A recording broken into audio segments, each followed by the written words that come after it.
And I'm absolutely delighted to be joined today by our double team of barristers. One of the country's top, Stephen Barrett. He is also a writer for The Spectator, and the broadcaster, futurist, and barrister, Andrew Eborn.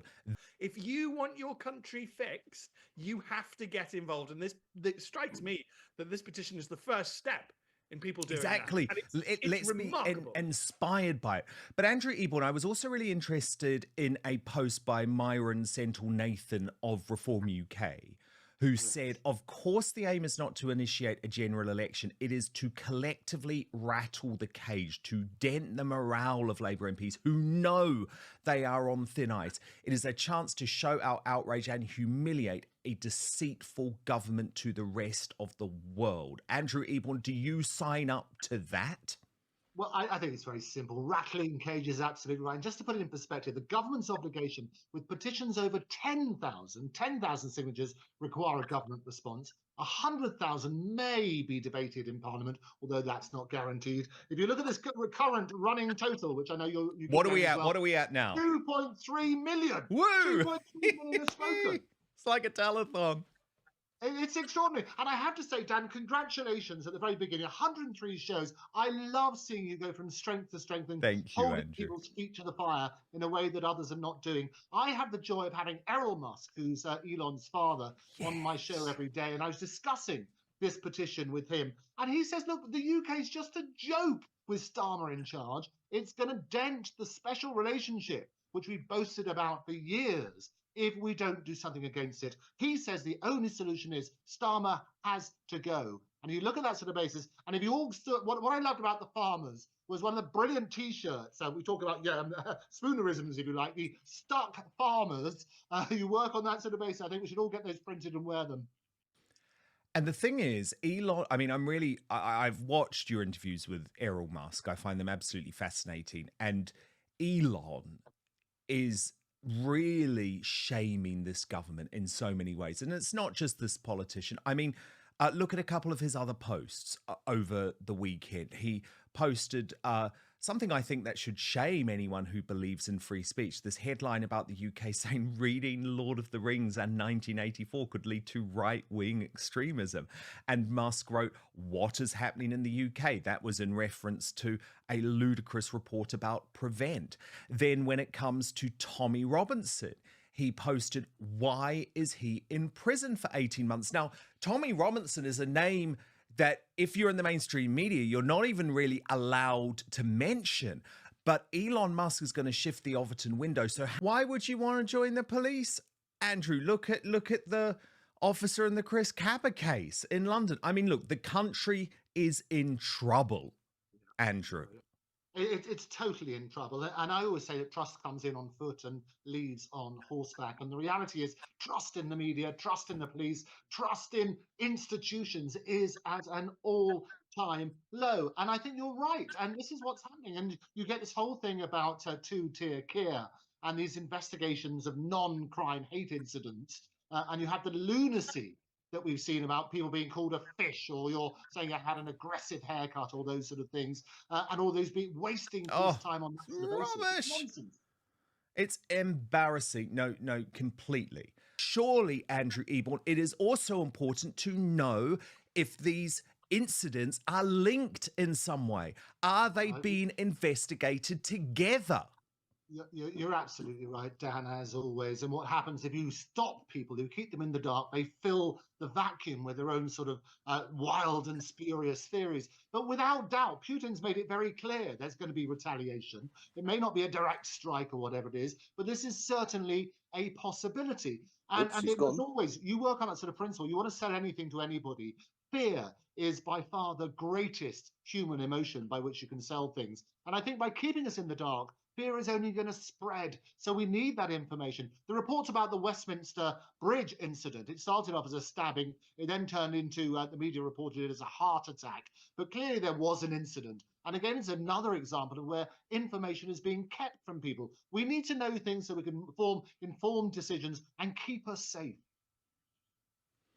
Stephen Barrett? We fought a war where we knew more about what was going on than we seem to know today. It's about there is a line. Obviously, we can't know everything. That's perfectly understandable. But what has changed is that we're no longer treated like grown-ups who can be trusted to know quite a lot of things and then not told certain things. And instead, we are massively infantilized from day one. The automatic assumption of those in charge is that we can't know anything. If we know anything at all, we'll react hysterically. Now, I'm afraid that is then causative of problems. So at the moment, the authorities don't seem to understand that they cause problems. Like the one thing, Dan, that really gets me about the Southport riots is nobody seems to talk about Starmer's role in causing it. He was an out-of-touch, tin-eared leader who showed no emotion as he robotically walked up to place down a wreath, didn't talk to the crowd, didn't respond to heckles when they inevitably came, and then immediately, when those very sad and angry and scared people go bananas, as they did, he condemns them as far right and tries to pretend that Elon Musk caused the bloody thing. I mean, this is nonsense. And I think we need to go back. If we're going to become a high trust society again, then we need to go back to the authorities trusting us an awful lot more and treating us like grown-ups, and at the same time, us behaving like grown-ups. So certainly an awful lot less, of the kicking off and the silliness and the childishness. But at the moment, we seem to be going down the doom loop where the authorities seek to control us more and more. And we seem to act like children more and more. It's in Star Wars. The more you seek to control us, the more power and control will slip from your grip. If the authorities don't know that, and by the way, Dan, we are a democracy. I keep seeing behavior like a dictator. Yep. Starmer's already behaving like a thin-skinned narcissist. Yesterday, I compared him to the Emperor Nero. I think he's terribly disappointed in us. Yeah, no, completely. Which is why Elon Musk keeps on saying this is like a totalitarian police state. I am so glad, Stephen Barrett, though, that you have spoken about Starmer's behavior in the hours and the days after Southport, because it's something that I have spoken about on this show, but actually very, very few people, certainly no one in the mainstream media has even gone there. But I could not agree more. He was very much responsible for this. He was so personally horrified about the fact that he was heckled that he couldn't handle it. So he decided to go into his little cove and say, I'm not going to say anything, but what I'm going to do is crack down on these people who hate me. In fact, when he was being heckled, he should have had the balls to go and speak to those people. One of the people who was heckling him was the best friend of someone whose daughter had just been stabbed, and he walked away. He ignored the British public because I felt like the people yelling at him at that point were all of us. They represented all of us. They represented all of our frustrations, and he turned his back. Of course, and that's somebody a good politician puts an arm around. Yes. That's what Boris would have done. Boris would have gone into the crowd. There's a line, I like I Claudius, and there's a line, there's a riot, and Livia can't deal with it. So she says, we need to get Marcus Agrippa back. Agrippa speaks their language. And Starmer cannot speak our language. He does not get us. He does not understand our feelings. He doesn't seem to understand any human emotion or have favorite films he just doesn't seem to be a real person. But a talented politician, but a talented politician would have simply walked into that crowd. What was that, Norman? Calmed everyone down. And it's not party political, because I'm sure that there are very able Labour people who could have done it. It's just that Boris springs to mind. There's not many politicians who could have done it full stop. But I'll tell you what, Nigel Farage wouldn't have turned his back on those grieving people. Sorry, Norman, what was your point? Mr. Starmer, he is not a man of the people. No. He is, as I agree with one of your other guests, he's a dictator.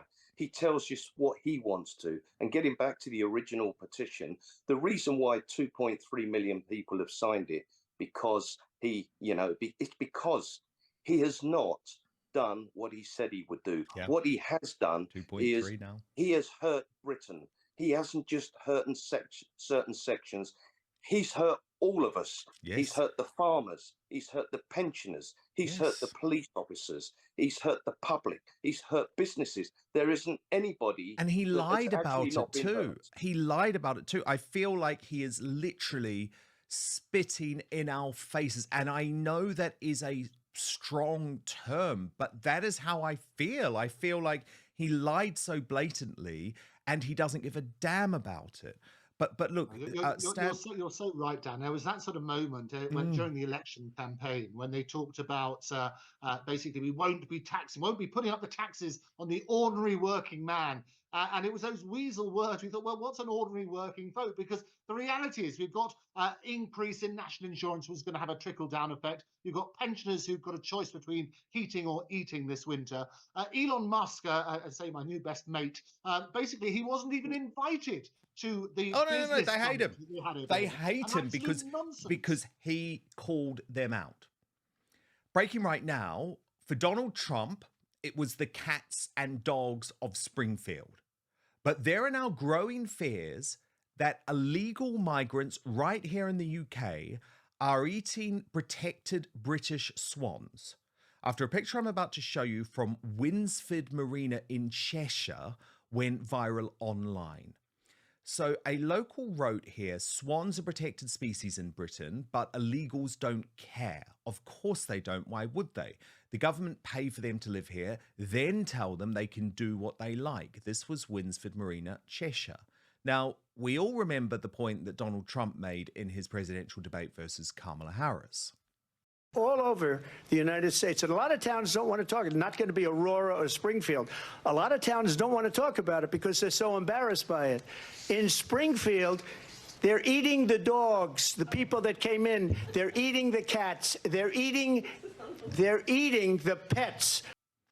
So surely, if British swans are being eaten in Cheshire, this should be a national story. Back with my superstar panel. But Andrew Eborn, what do people do though? If they're in Cheshire and they literally are seeing people who they believe to be illegal migrants pulling the protected swans from the pond, what are people meant to do? Just allow that to happen?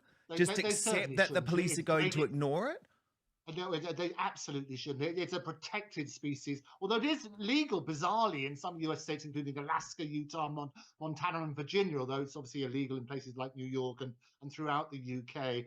But clearly where it's happening, we've seen this as well, though, previous pictures of seagulls being captured and on that sort of basis. If this is happening, then obviously the police need to do it. People need to record it. This report came out in social media. You're putting up pictures now.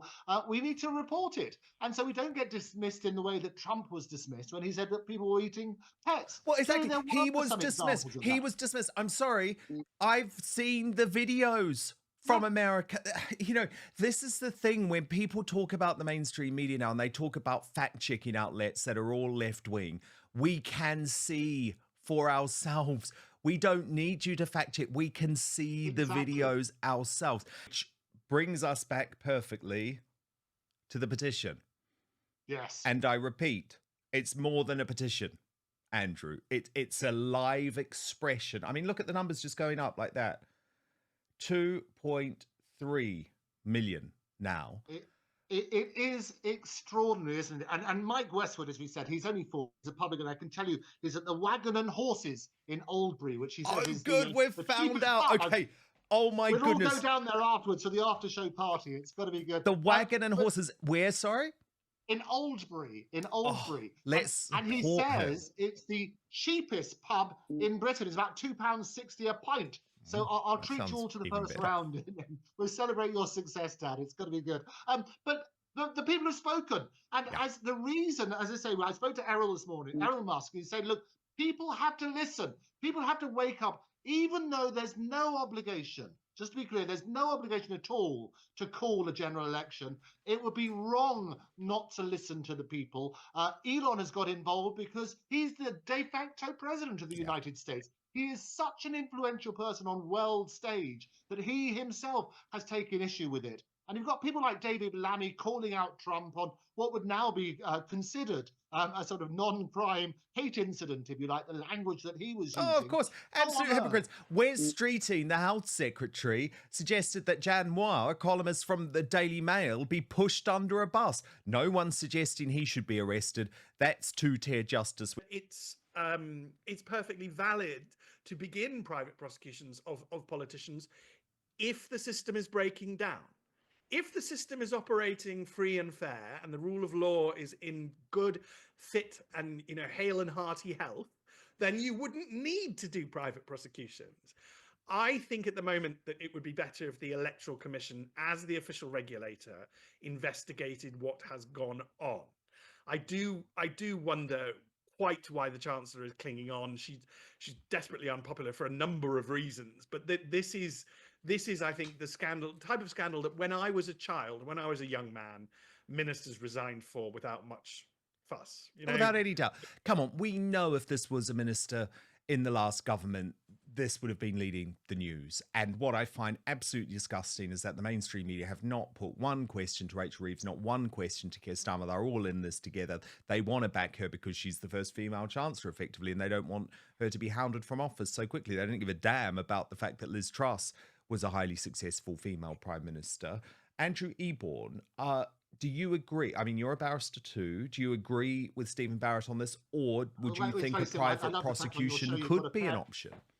I love the fact on your show, Dan, you've got a pair of briefs. I think it's glorious. And what I also love is that glorious video evidence that you showed of Rachel Reeves in your very studio at Outspoken. If people haven't seen that, they should have a look at that as well.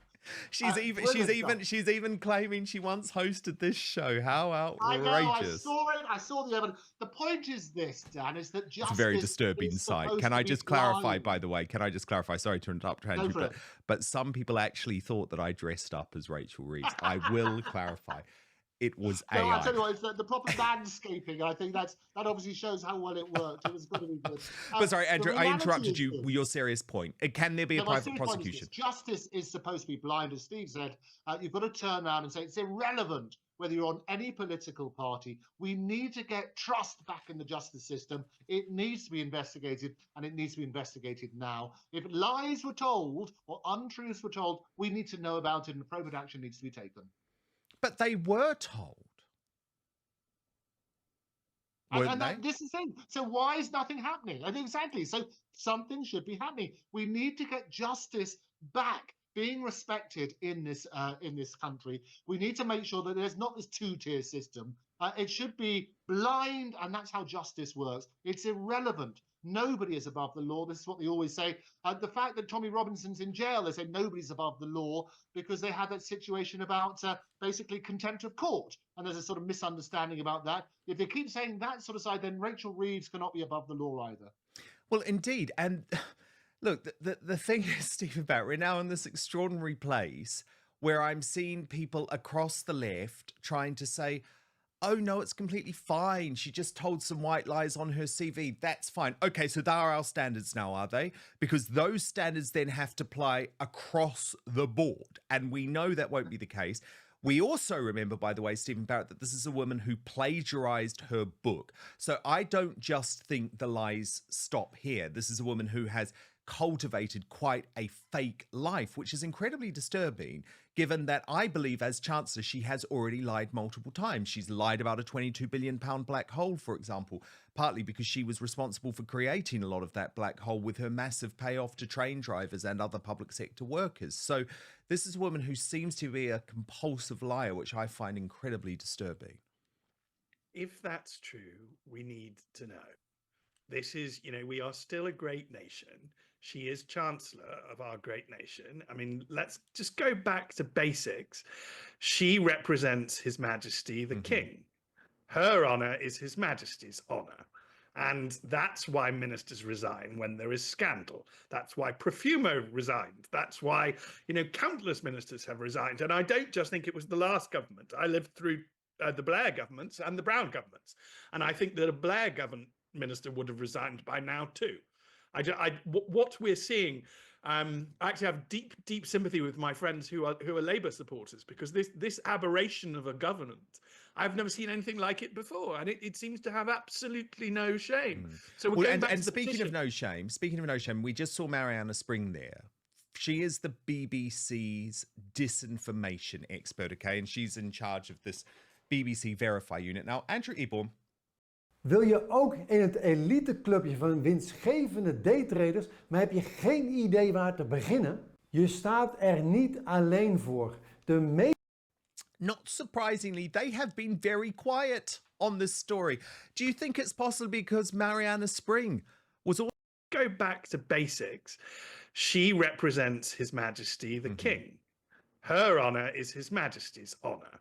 And that's why ministers resign when there is scandal. That's why Profumo resigned. That's why, countless ministers have resigned. And I don't just think it was the last government. I lived through the Blair governments and the Brown governments. And I think that a Blair government minister would have resigned by now too. What we're seeing, I actually have deep sympathy with my friends who are Labour supporters, because this aberration of a government, I've never seen anything like it before, and it seems to have absolutely no shame. So we're going back to the speaking of no shame, we just saw Mariana Spring there. She is the BBC's disinformation expert, okay, and she's in charge of this BBC Verify unit. Now, Andrew Eborn, not surprisingly, they have been very quiet on this story. Do you think it's possibly because Mariana Spring was also exposed for lying on her CV? There seems to be a bit of a track record. Well, it's an interesting one. And I, as you know, I appear on more platforms than Paddington, including the BBC. So I've got a lot of time for some of them. The reality is, in order to get trust back, and trust in the BBC is also at an all-time low, they need to make sure that BBC Verify, which is actually a very good service, needs to be consistent across the board. Because I don't think it's a very good service, Stephen Barrett. I don't trust it for 1 second. It's too much power in one place, and we need to relearn that power corrupts us humans. I mean, I see on Twitter sometimes a lot of people, they're like, you should be in charge, and they offer me power, and I'm afraid I have to be like Gandalf in the Lord of the Rings and go, no, don't give it to me either. It will. You do have Gandalf's long hair. He does.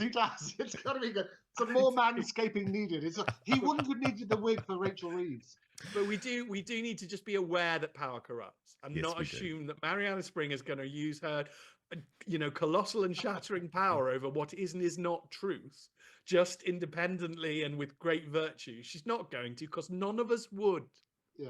I love the fact that every time I mention about Rachel Reeves coming on Outspoken, they pull up that glorious picture of you, Dan. It looks wonderful. Never in the same room. It's got to be good.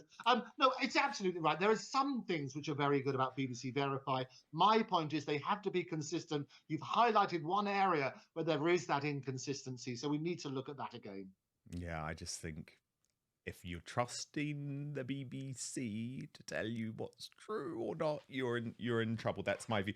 But what a duo. What a fabulous double act.